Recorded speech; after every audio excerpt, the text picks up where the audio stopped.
Anos 80. O surgimento da AIDS.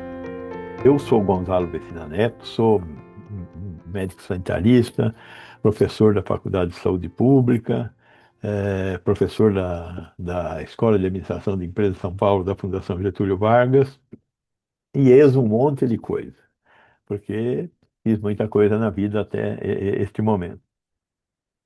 E uma das coisas pelas quais eu passei, a partir de meados dos anos 80, na época eu trabalhava no Hospital das Clínicas.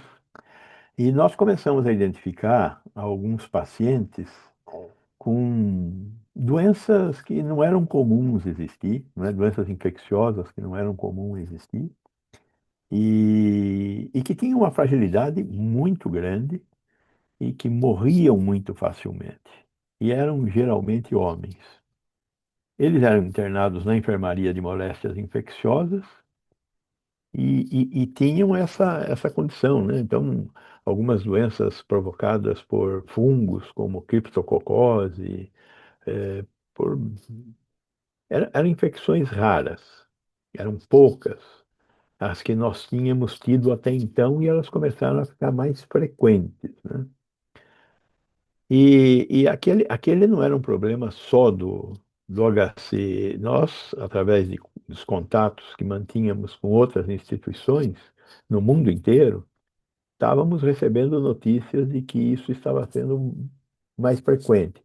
Ou seja, havia alguma doença nova que afetava mais homens, muito mais homens, e geralmente uma característica eram homens que tinham relações sexuais com homens, isso foi se firmando ao longo dos anos, né?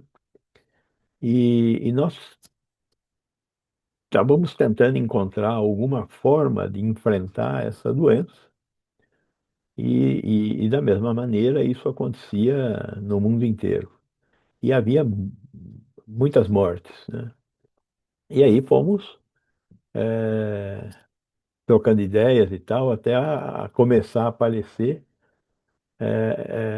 a ideia de que era uma nova doença, e logo a seguir, alguns cientistas na França e nos Estados Unidos descobriram o vírus de uma nova doença, o vírus da AIDS.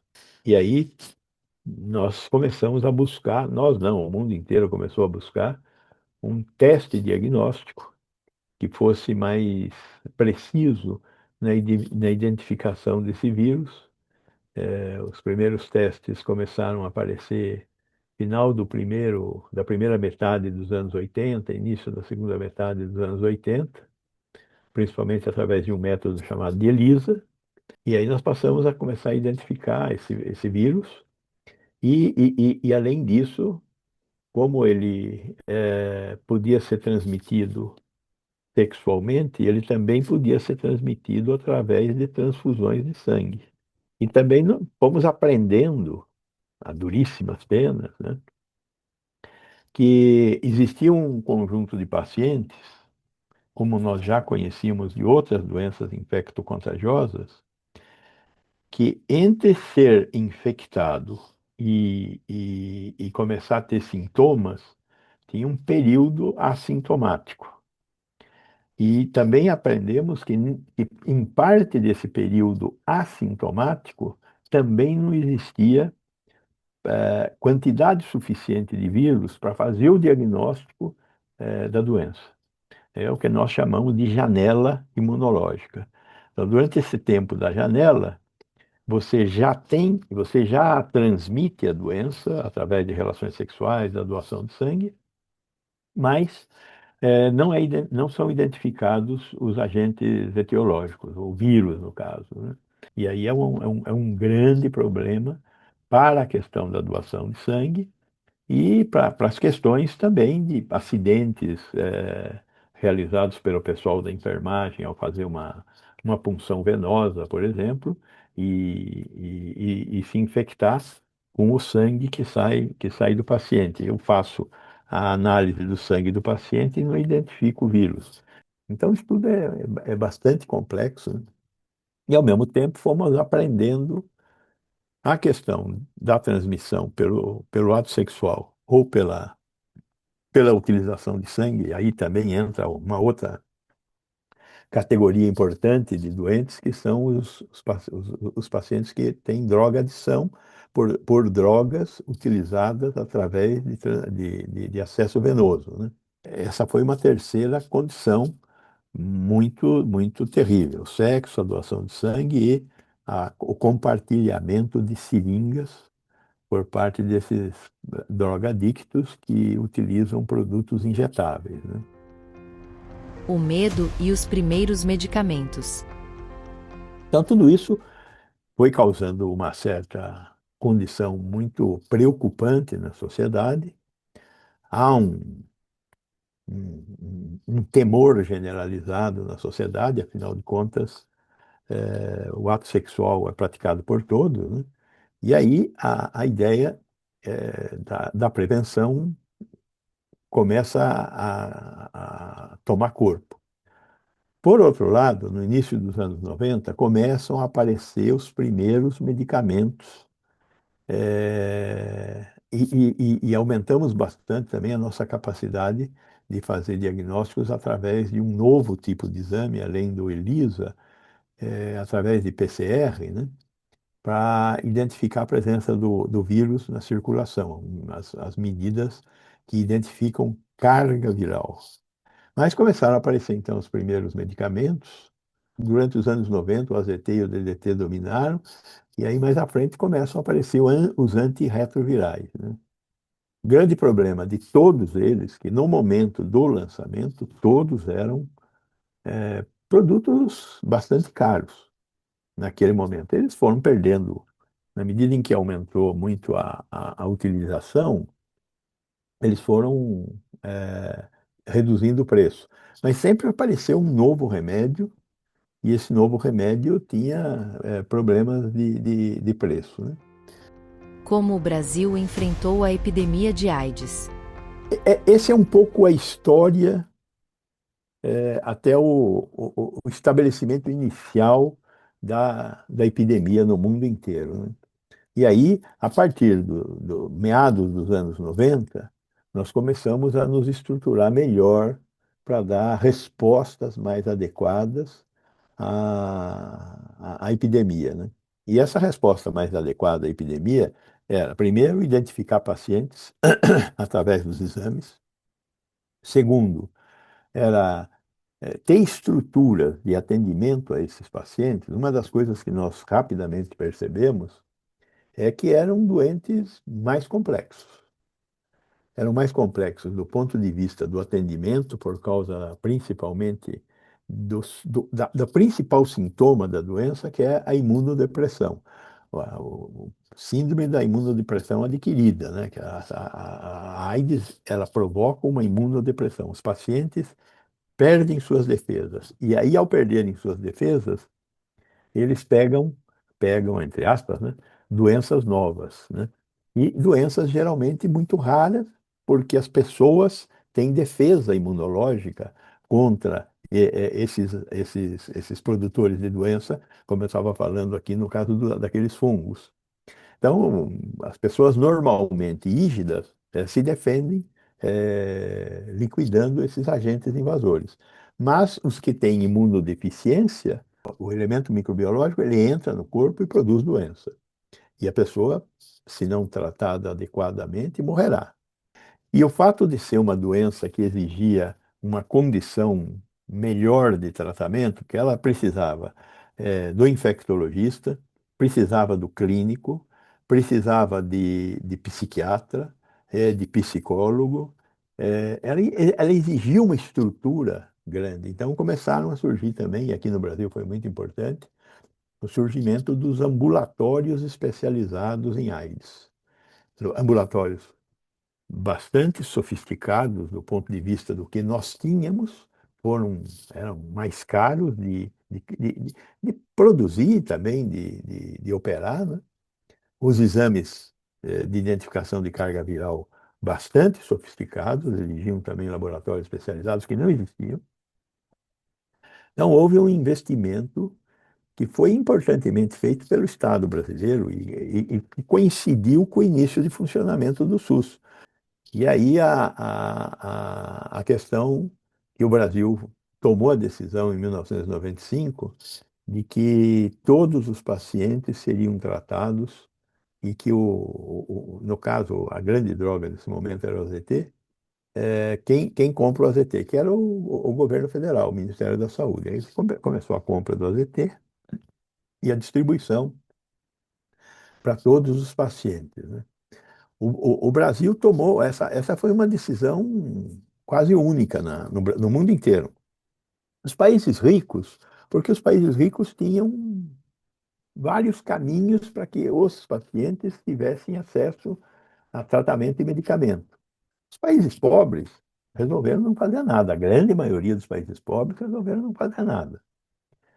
O Brasil foi o único país que resolveu criar uma estrutura estatal, pública, para receber, identificar, atender esses pacientes, que dura até hoje. E as consequências foram fantásticas, né? Hoje, países africanos que resolveram não realizar o tratamento porque não tinham como pagar o tratamento, tem cerca de 10 a 20% da população infectada pelo vírus.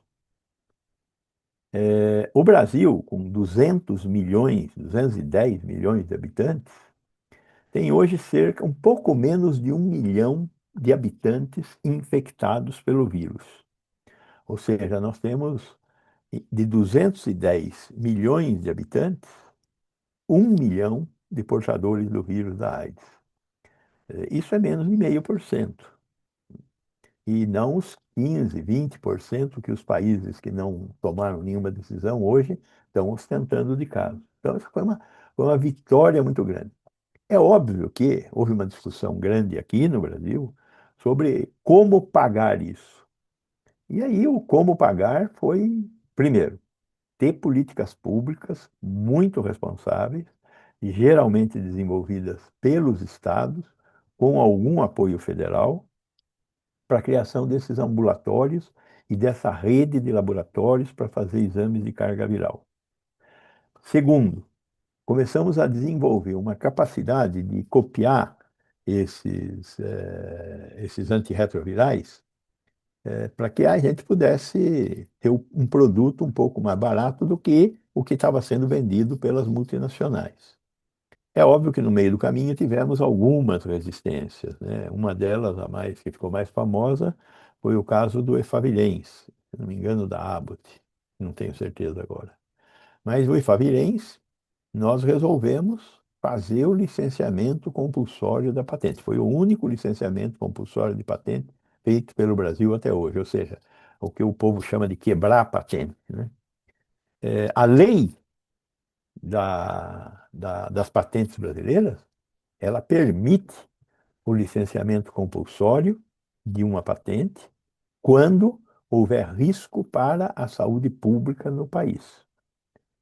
Mais à frente, né, nós viemos a ter o aparecimento das primeiras drogas a serem utilizadas pré-exposição. Quer dizer, uma pessoa que vai manter uma relação sexual suspeita ou com risco, né?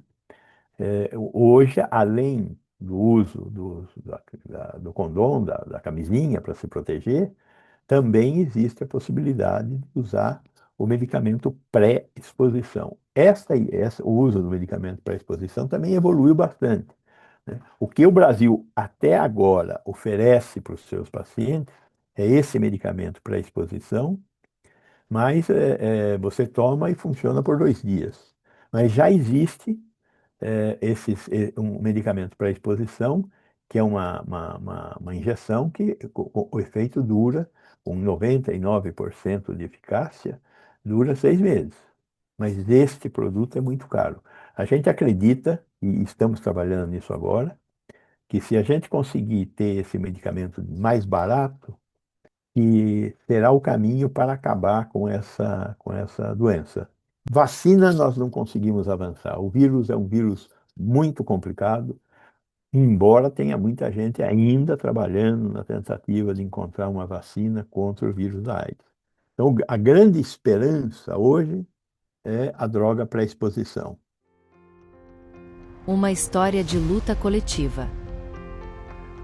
E eu acho que uma coisa importante é que toda essa história, né, desde o diagnóstico, o aparecimento dos exames, o aparecimento dos primeiros medicamentos, a oferta dos grandes ambulatórios especializados, tudo isso foi acompanhado muito de perto pela sociedade civil. Esta doença, diferentemente de todas as outras doenças que a humanidade já teve que enfrentar, ela gerou um movimento de solidariedade incrível.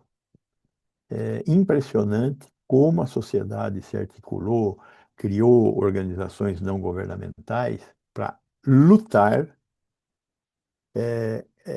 Eu ia falar contra o Estado, não, foi junto ao Estado, para que o Estado fosse responsável por entregar alternativas, né?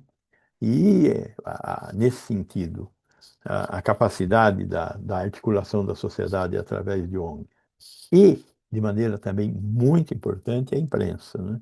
Houve uma grande revolução, a AIDS trouxe uma grande revolução na estrutura da sociedade, na organização de pacientes, na forma da gente enfrentar essa doença, produzir novas soluções.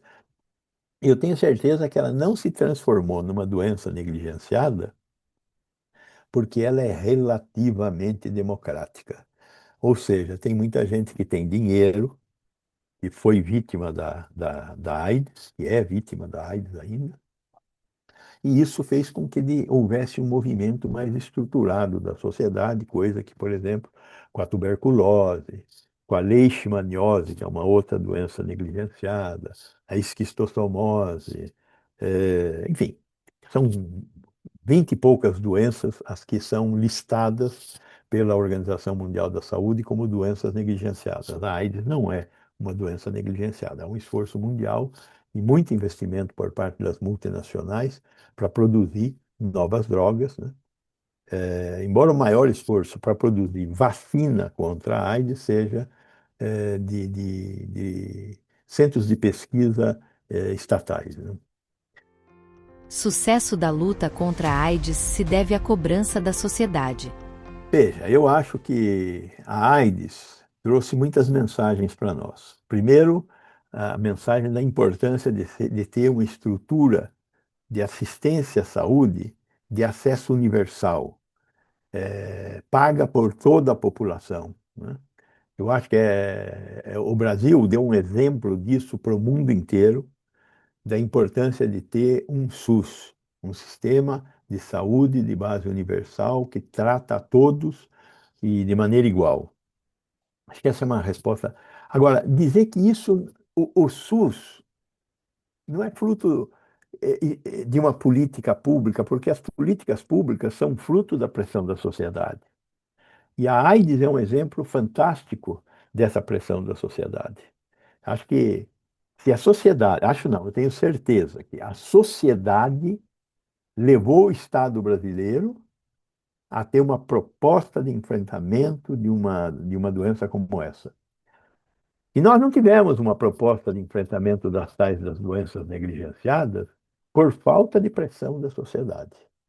Então, a importância da sociedade exigir daquele que lhe serve, quem é que lhe serve? O Estado.